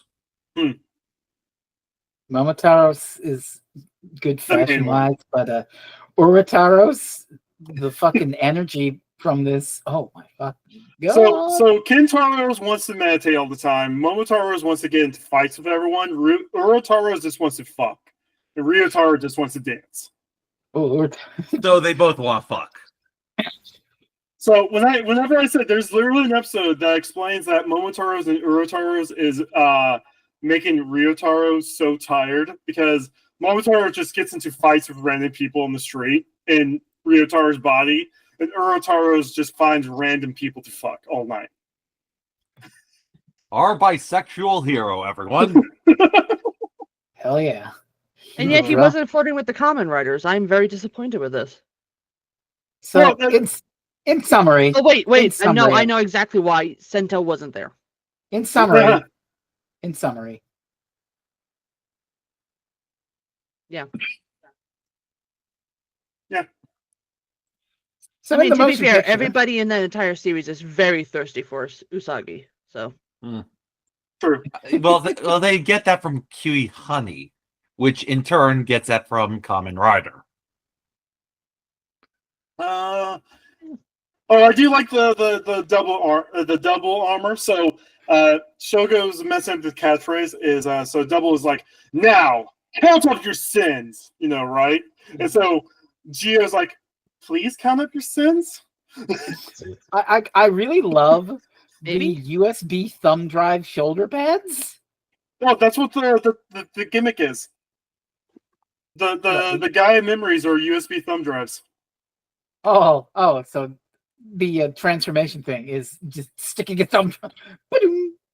Yeah. Well, the monsters are called dopants, and they literally dope themselves with whatever powers in the USB thumb drives by injecting it into themselves. That's yeah. Well. Oh, and by the way, for anybody who's thinking I'm weird for being thirsty over an actor, he was born the exact same year that I was, so it's perfectly fine because we're the same age. Fuck you. No, everyone. There you go. I literally looked it up just to make sure. So you know how Build has 60 bottles and so however so many keys 01 has. These are all the powers for Double. Oh, I am seeing some the marketing genius here, because not only can you sell the toys of these, but you can sell functional thumb drives of them too. People actually go out their ways and turn the toys into real thumb drives. Like they'll take out all the toy bits and put it in the thumb drive. I mean, you could do that. Are you telling me that Toei didn't sell actual thumb drives themselves? I don't believe so. That's free money. Yeah, that's seriously. They already had the shells, just turn them into thumb drives. I think this is someone who made their own thumb drives for. Why is this? Oh, holy shit! Yeah, that's a lot of money. They are losing out on money. Yeah, so someone actually took them apart to. Yeah, I don't think they actually made real thumb drives themselves. Yeah, Toei, you're a bunch of fucking idiots. You lost out on a ton of money. Just saying. To be fair, Toei is a bunch of fucking idiots is a common phrase to be heard. Yeah. True. Especially when it comes to Kamen Rider. Sorry to our Honestly, other you could say that about any company, to be fair, because sorry people come up with sorry ideas. to our other Kamen Rider podcast buddy Foul Plays, who Toei is taking down a couple videos of. Unfortunately. Shame. Yeah. Toei, you're a bunch of fucking dumbasses. You Toei, should have made you those are- into real USBs. Toei, you are a bunch of so-and-sos. So, by the way, I Fucking do love dumbasses. how Another Double dies. I love how the Another Double splits into two before each part blows up themselves. That was kind of Again, cool. I'm like, who the hell was that? How were they created? I mean, Where did this they come doesn't- from? Where did they go? Where did Where'd they you come from, Tana? Tana Joe? This just goes against the rules that were. I mean, we're jumping ahead, I know, but it just goes against the rule that was established in the Geo show about where these and others come from. It's just, oh, kid just made it off screen because I don't fucking know. I don't know. Make your own fan theory on who Another Double. Was it two people that he forced the double watch into, and it became one another rider? Or it could have been he went back in time to 3 seconds before he found the double drive, and then again 3 seconds, and then those two went back in time 3 seconds before or that moment, and proceeded to force those two past versions of himself to be, oh no, my God, gone cross-eyed. You know what? I'm gonna say he made a ghost, not Kamen Rider ghost. He made a ghost into Another Double. Right. Yeah. That's the only strange. explanation. Yeah, the only explanation. Anyway, here's Big Kuga. Yeah. So this you were talking about in the Discord how you like this bit where they're like, oh no, our time machines are broken. Joe coming in. What? There's something for the scientists to work on. And then 5 seconds later, a giant fucking robot comes up with Bill's head.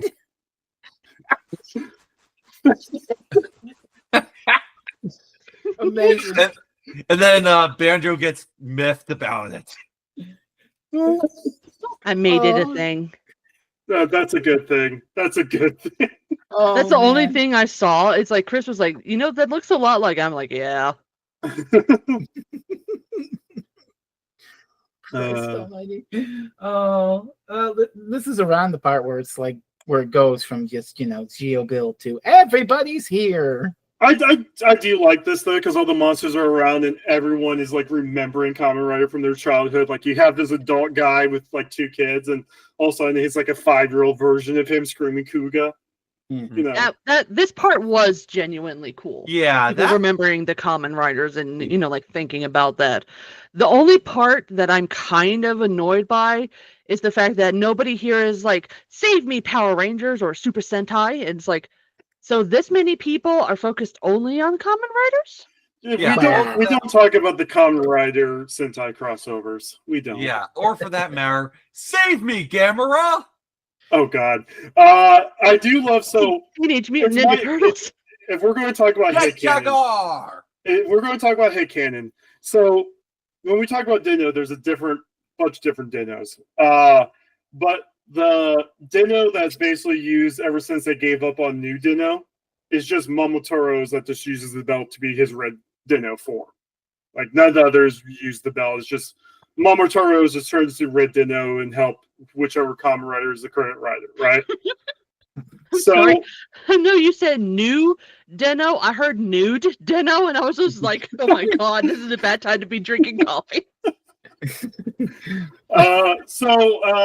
So it's my headcanon that Momotoro's was in this world like a week before everyone else because of the wish. Like, of course, Arturo being with Imogen would wish for Momotoro's to be like the first rider to meet. And it's also my headcanon that Momotoro's binge watched Dino in like that week. So when Momotoro's is walking through the crowd, he's literally singing his theme song. Oh my God. So, bluntly speaking, this the climax of this movie goes fucking hard with all these Kamen Riders. Oh, I yeah. mean, you got them fighting monsters, and then you've got going out to the quarry where it's just like all the fucking motorcycles, and then the goddamn every single fucking one does their rider kick in succession. Yeah. Well, before I do want to talk about another Kuga, not another Kuga, Kuga armor and how it's a waste. Like you're trying to do this homage to the first of the Heisei Riders, and you decide to have him wear the armor in a CGI monstrosity with a Kuga watch on top of it. I did not like that. Mind you, the armor, the Kuga armor is nothing, but that's also because the actual Kuga suit is nothing. But yeah, no, the 20 rider kicks, so good. This fucking rules. Okay, again, I don't know all these shows, so a lot of this is lost, but just 20 rider kicks in a fucking row is still before the kicks too. Gates and Banjo in the time machine, they stopped Ultimate Kuga from running away. So and then they're in the time machine, hey, we did something. Okay, the main riders can finish this. I'm also highly amused by the fact that, again, I don't know who most of these Kamen Riders are. I'm highly amused that there's a Kamen Rider who A, has a car, and B, two of them have dragons. Yes. Not a single motorcycle in sight, cars and dragons. Funny as hell. Well, in Kamen Rider Ryuki, his dragon turns into his motorcycle in his final form. Of course. Of course it does. And then, of course, Drive, the whole thing of Drive was he was going to have a car instead of a bike. And his power-ups are Hot Wheels. Oh, my God. First up, you don't ride a car. You drive a car. You only ride a car if you're a passenger. Drive, yes. Common Driver? Common Driver. So I do love how out of all these kicks, there's only one that actually counts because of the rules of Geo, and it's the Kuga kick. All these other kicks were just. Don't tell me. Now you fucked it for me. No, I don't accept that. They all count because otherwise it's not cool. I also love how Shingo is getting 18 years of spoilers, seeing all these random riders when all he knew of, like 6 hours ago, it was just going to be Kuga. Who's these other 19 riders? Oh, there's a really neat thing that the movie does when they fix all this. As it opens up with this little montage of it's a Taru, and he's a baby, and he's got Kamen Rider Kuga, and then he's a little older, and he's got this Kamen Rider. He's a little older, he's got that Kamen Rider going through the years. Oh, and then when really they save Shinjo and get him back into the past, it's both of them being big Kamen Rider fans, and they both have the Kamen Rider. That was nice. That was really sweet. That was so cute and nice, and I love that. Yeah. Anyway, that's my favorite part. After the day is saved and everyone is returned to their normal selves, we find our main Kamen Rider for this new series and Sento have a conversation where Sento says something about being fictional and whatnot, and then for some reason we cut to Banjo sneezing, which is usually a signifier of he's talking about him, but I have no idea what he's saying about Banjo. No idea. No. So Sento comes up with the conclusion, and Soga's like, I thought you already came to this conclusion. Yeah, but I'm around someone that makes me have to think things over sometimes. Oh, that explains it, yeah. Okay. Oh, my part. Oh, he's just like, oh, my partner's a dumbass. And, but the credits being a mashup of all the theme songs. I love this arrangement. It wasn't that great of an arrangement, to be fair. It was kind of. Speaking of music, can I say it was though, fine at best. The Geo opening theme is kind of a banger. I'm not a fan. Yeah, that was good. It grows on you, and the thing is, it's one of those things where the songs, the parts of the songs we don't get in the show, actually hit better. And then, so every now and then, if I'm driving, I have like a YouTube make a music playlist for me. Sometimes I'll get like a female Japanese pianist version of the full theme song, and God, that tickles the right parts of the eardrums. Honestly, I'm so glad you said that word correctly. I was just watching all the pictures fly by, and there was a random one where one of them was naked, and I have no idea which one it was. But they were naked, and it was just like, what? O's.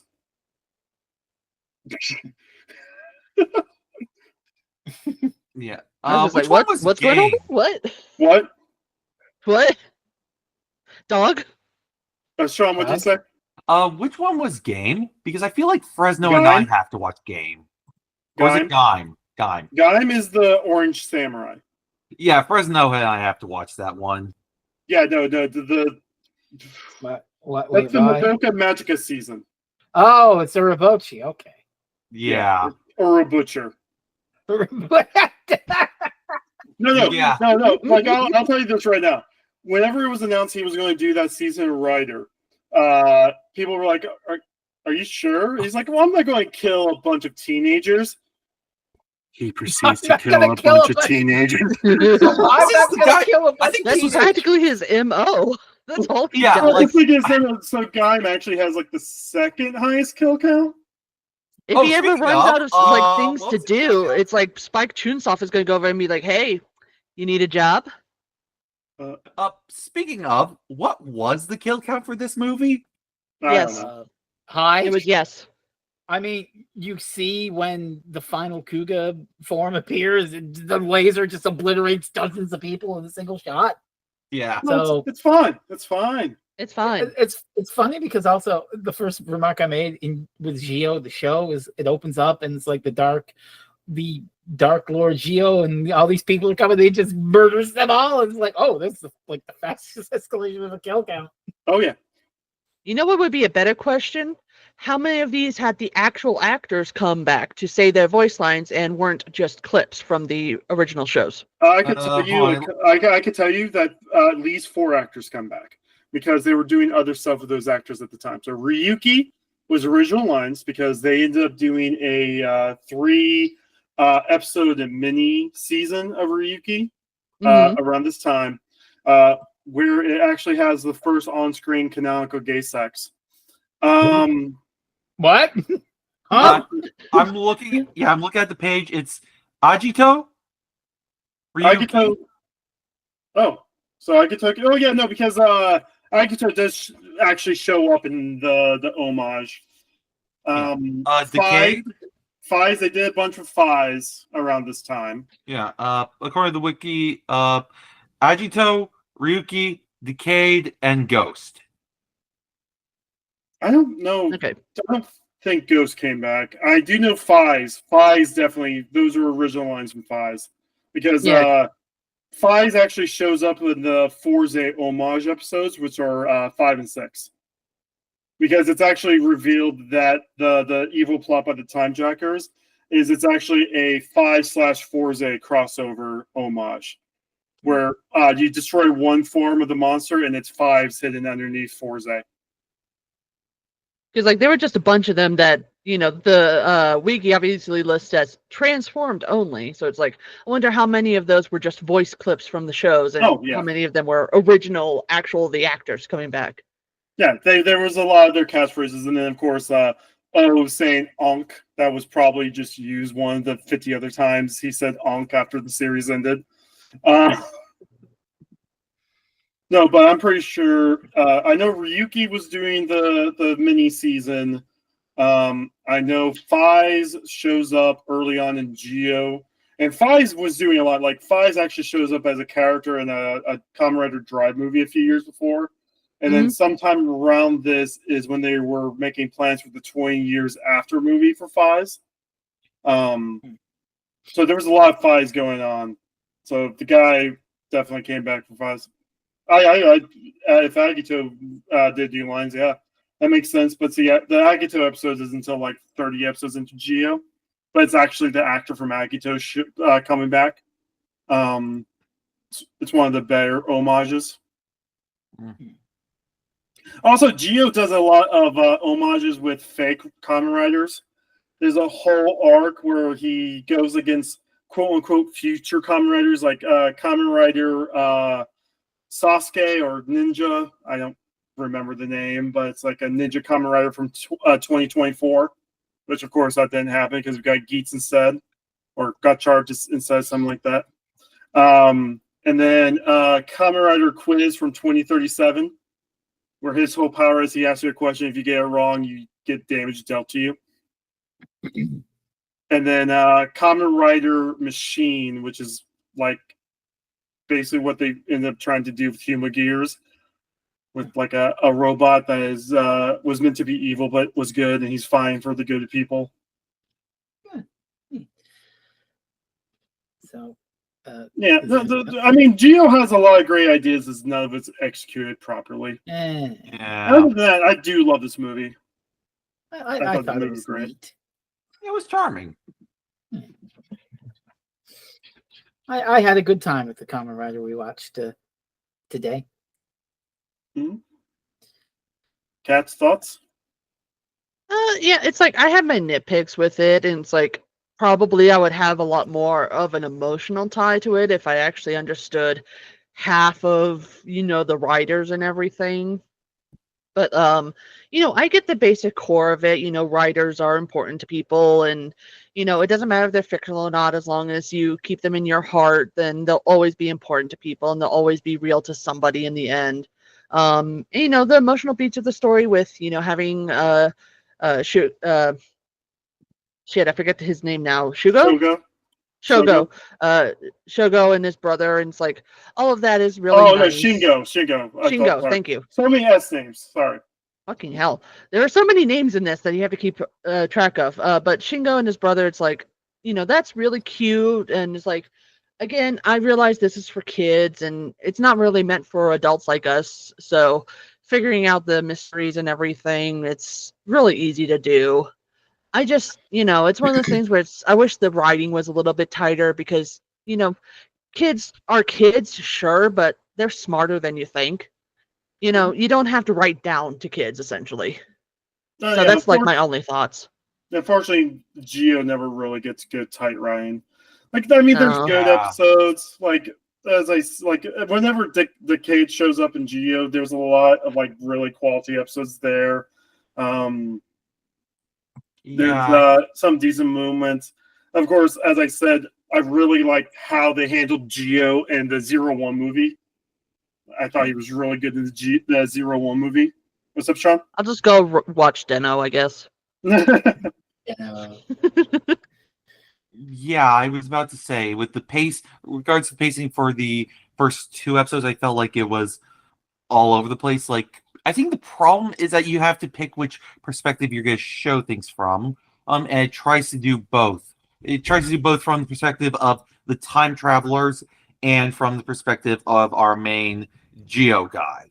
I so like we basically have the same scenes played twice in a way that feels like it drags the episode rather than enhances it. Mm-hmm.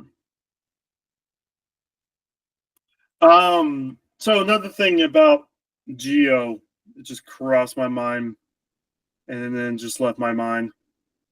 Fuck. I had it and it was gone.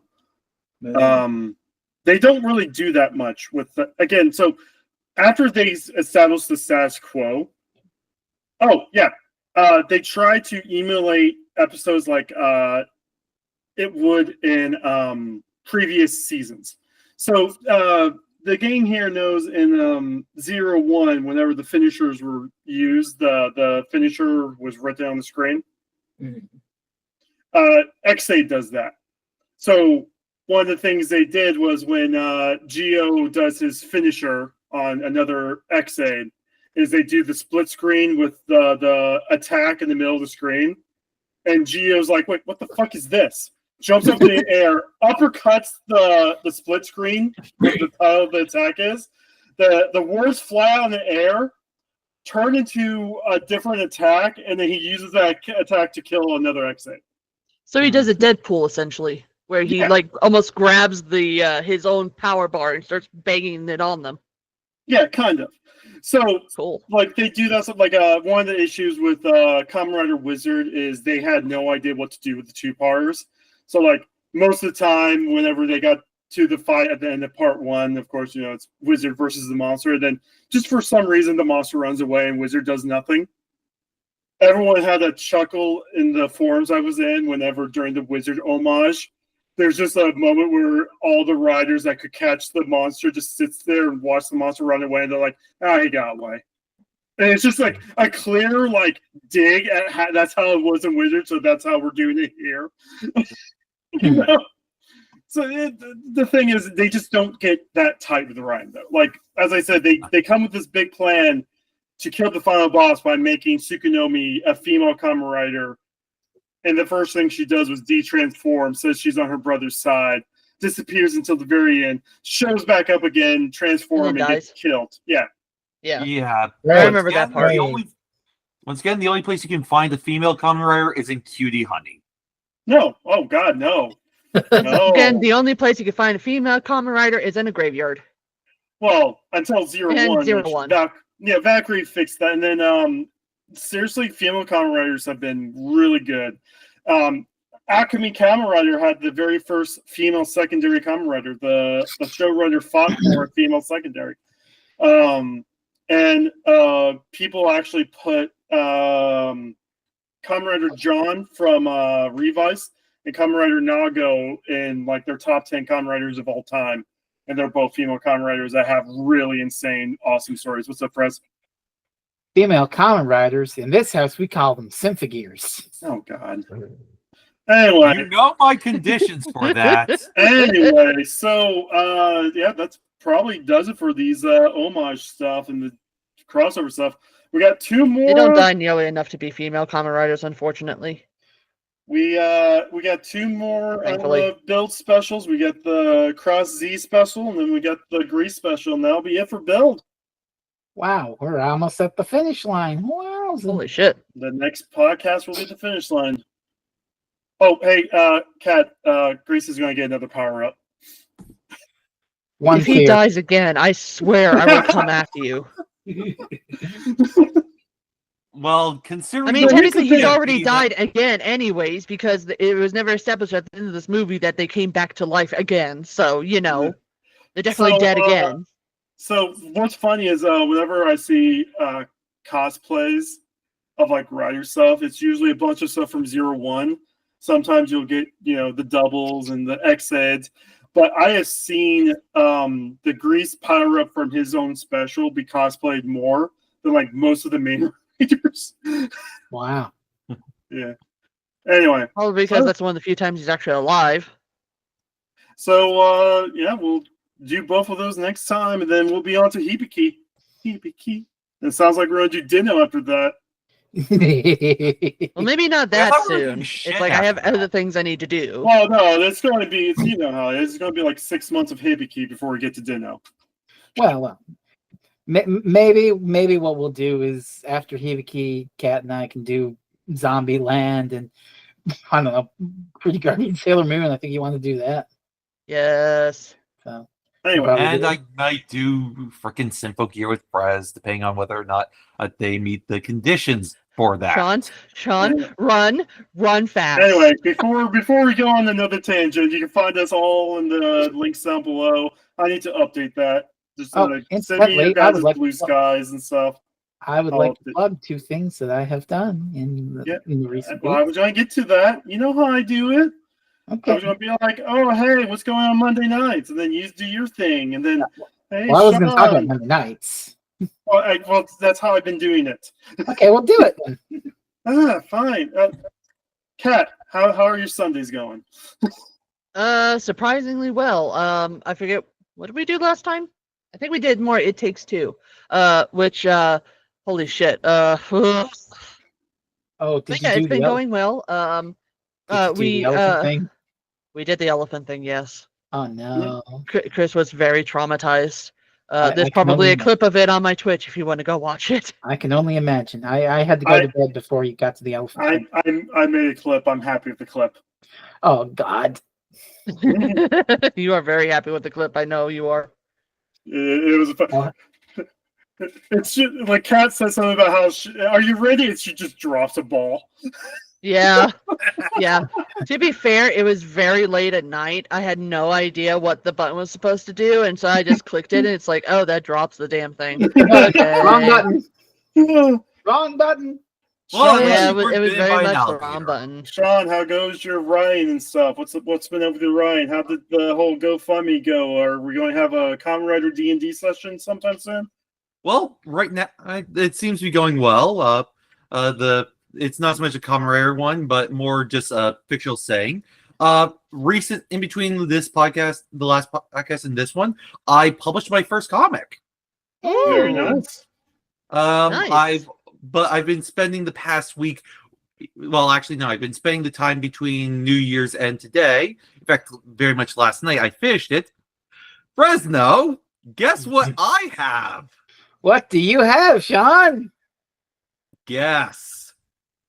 I think it's an explanation on why The Straight Story is the greatest Star Trek movie ever made. It's over 8,000 words long. Holy shit. And it's the phrase, it's all a meme. 2,000 It's times just over. the words "it's not" over and over again several times. Yeah. And then at the very speaking end, of- it's in the actual explanation. Speaking of Fres and gaming, I put up a review of a game coming out later this month. Oh, yeah, God. you poor soul. Yeah, I believe you showed it to us after the last podcast, and my reaction was, okay, I should probably be going, what the fuck is this bullshit? I Yeah, so want to let watch you guys that. know he let me see this script and I helped him edit it a little bit. This poor man. This poor man. You could have What's stopped at worse? any time. What's worse is it's like I still can't, like, I could go into more details on what didn't work, but it's like, you can't talk about these story beats. Oh, I have no skin in this game. I'm going to say when he finally puts it out, do not buy the game. Don't buy the game. It's not oh worth no. Yeah, it's Actually- bad. actually, It's bad. Kachiri, it. It's not worth it. When does the embargo drop on that? When does the NDA Well, drop? the review embargo was yesterday, so that's why the review's out. No, I mean, when can you talk about all the stuff that they were like, you can't, in the contract, you I cannot don't talk know. about this? They don't even have a release date for the game. Oh, God. Oh, that's not a good Oh, thought. that's- No, it's literally Dude, it's like, the hey, game's technically already out. It's on mobile. yeah, but I don't want Kimco to shut down my channel, so I'm not going. Yeah. No. So Frez, what's going on Monday nights and other things going on in your life that you want to possibly plug?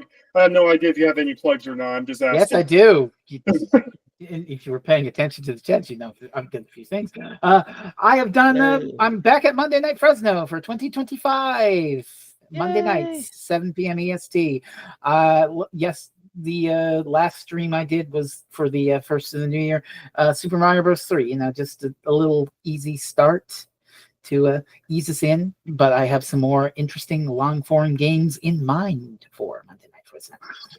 And in addition to gameplay, for half a week or so there, I got obsessed with a computer video game, and I sat down and I learned it, and I took some notes, and I did a little bit of hard game beating. And so I think like on Tuesday or Wednesday last week, as of recording, I put out a video of a 1 credit clear of Sonic CD, where I got all the good features in one go. Nice. And I'm really proud of that. And I had a great time vibing with that game. And just yesterday, over on the blog, Fresno's Raving Rant.blogspot.com, I published a piece on the Japanese anime Bocchi the Rock, which a lot of people seem to love, and more than one person has said it's the best thing I've ever written. So, All right. Yeah, Well, it is the best thing you've ever written. well, thank you for that. so I think that will do it. So when we meet again, it'll be our final build podcast, and it's going to be Build a New World across Zip and Greece. Sucks that Rogue did not get anything. Also, I'm surprised they haven't done more. Like, Gaim still gets movies too this year. And I'm surprised they haven't done something like a Mad Rogue movie or something. No, you know what happened? They ran out of shirts for him to wear. Oh. I guess we should bring up there was a stage show that was meant to be the ending, where it's them in the void, and somehow all the Kamen Riders were there, and then at the end the day is saved, and Jintar has a shirt that is says 39, but it's actually in Japanese San Q. San for 3, Q for 9. San Q. Oh, I get it. Yeah. There was, however, Thank you. I think there was a show or a web series from a few years back which had all the female side characters in it. No. So, kind of.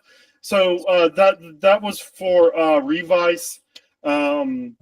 Basically Revice has I've told Fred before, one of the evil characters in Revice turns good because lesbians, and Yes. Good reason. They're both- Good reason. Yeah. they're both Kamen Riders John and Kamen Rider Agrilla, and they decide to do a special 2-parter with them and other living female Kamen Riders, including 02, which these All two two know of them? 02. Well, 02, and then Sabliella. Valkyrie shows up, but they used her suit for another female rider suit, so she doesn't transform to Valkyrie. Mm. Female rider from X8 shows up, and I think that's it. And then one of the villains. So I told you guys the reason why female Kamen Riders die so often is an homage to Stronger's sidekick Electric Tackle. Yeah, but doesn't Sawa appear in this? Like, I'm looking up Kamen Rider Jane She and might, she might, but I don't. I've never seen the whole special myself. I just know the villains is an evil Aguilera, like a black Aguilera, and an evil Electric Tackle. Christina Okay. Aguilera? Yeah. Anyway, Sorry. You said Aguilera, and I'm just thinking, like, wait, I what? don't know how to. You know how I am with pronounce. Here's some words for you to pronounce. Say goodnight, Kachiri. Good night, Kachiri. Yeah, good night, Good night, Kachiri. I can't even say that. What the fuck? That's a wrap, I everybody. know this entire week I was not able to pronounce any words at all, so don't feel bad. Yeah.